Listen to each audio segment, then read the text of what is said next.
Assalamualaikum warahmatullahi wabarakatuh.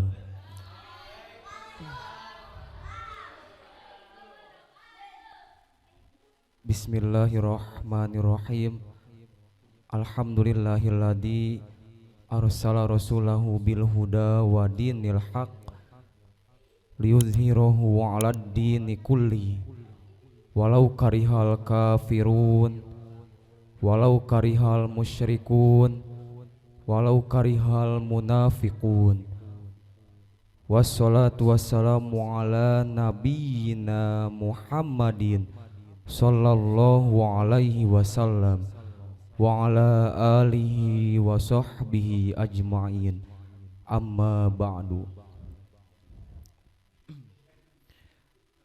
Yang saya hormati dan ta'dimi pendiri Yayasan Riyadul Khair Ar-Rohayati, yang saya hormati dan ta'dimi Ketua Yayasan Riyadul Khair Ar-Rohayati, yang saya hormati dan ta'dimi asatid dan asatidah Yayasan Riyadul Khair Ar-Rohayati, yang saya hormati dan ta'dimi Dewan Juri serta santri wa santriyah yang saya banggakan.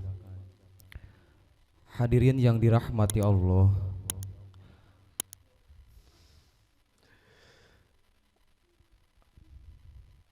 lebih dari 7 abad yang lalu Islam mulai diperkenalkan kepada masyarakat Indonesia, khususnya masyarakat Jawa, oleh para saudagar Muslim Timur Tengah, para ulama dan para pendakwah. Di samping kepentingannya untuk berdagang, ternyata salah satu dan visi mereka adalah untuk mensyiarkan agama Islam. Dan hingga detik ini kita bisa menghirup udara keilmuan dalam nuansa keislaman yang selalu menyelimuti kehidupan kita sehari-hari. Tentu di balik kesuksesan dakwah ini tidak terlepas dari strategi dakwah yang digunakan, strategi dakwah yang apik dan menarik, serta dengan penuh rasa kasih sayang dan toleransi yang tinggi, sehingga menyebarlah ajaran-ajaran Islam ini bukan hanya di Pulau Jawa dan pulau-pulau di sekitarnya, tapi lebih dari itu, ajaran agama Islam ini menyebar hingga seluruh Nusantara, dari Sabang sampai Merauke, semuanya mengenal ajaran Islam. Lalu bagaimana strategi dakwah yang digunakan Wali Songo dalam dakwahnya, dan bagaimana beliau mensyiarkan ajaran agama Islam di tengah masyarakat yang bernotaben agama Hindu?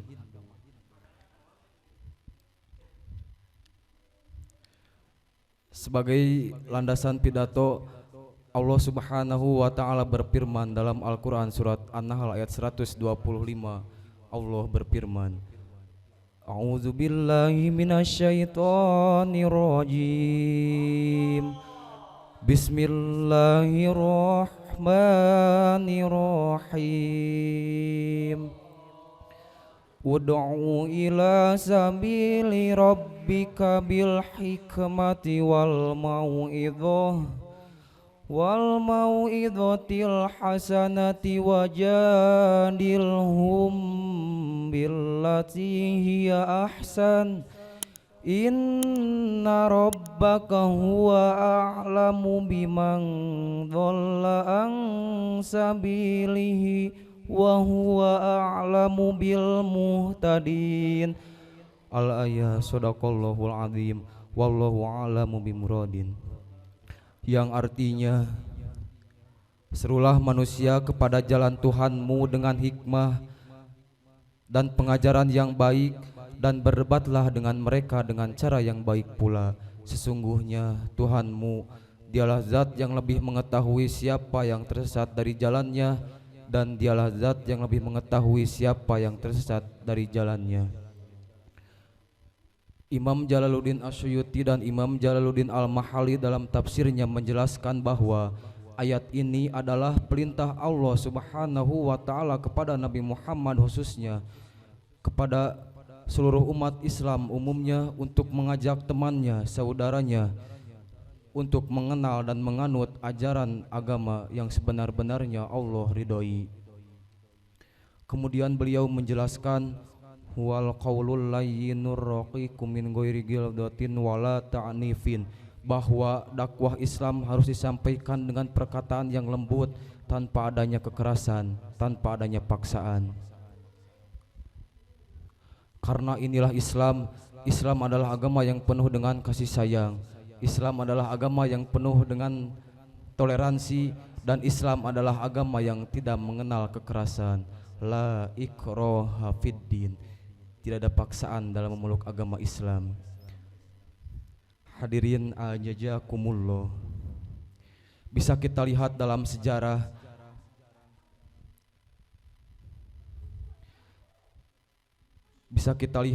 sejarah bagaimana Sunan Maulana Makdum Ibrahim di awal dakwahnya. Beliau adalah seorang wali yang mempunyai keahlian dalam memainkan alat musik tradisional seperti gamelan dan bonang. Beliau tahu masyarakat waktu itu menyukai permainan alat musik tradisional.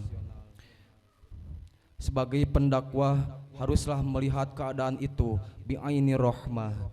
Kemudian beliau mengemas sedemikian rupa ajaran-ajaran Islam, dan beliau menyelipkan ajaran-ajaran Islam dalam tembang-tembang Jawa dan lain sebagainya. Begitupun Sunan Kalijaga dengan sekatannya yang mampu menghipnotis masyarakat Jawa dan mampu menyebarkan ajaran-ajaran agama Islam ini, dan mampu menarik masyarakat dan senang hati memasuki ajaran agama Islam. Masya Allah, tabarakallah. Hadirin, begitulah dakwah Islam yang sebenarnya, disampaikan dengan perkataan yang lembut, tanpa adanya kekerasan, tanpa adanya paksaan.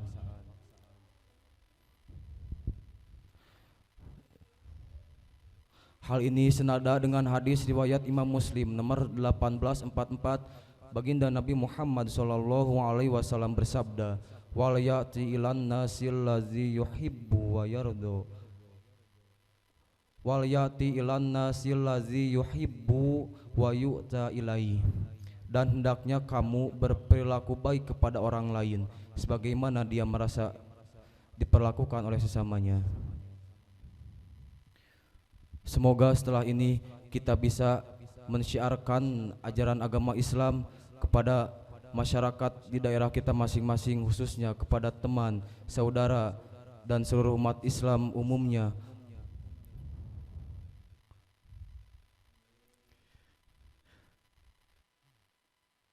Sekian pidato yang dapat saya sampaikan. Kebenaran hanyalah milik Allah. Salah dan hilaf mohon dimaafkan. Hati hampa tanpa kekasih. Cukup sekian dan terima kasih. Assalamualaikum warahmatullahi wabarakatuh.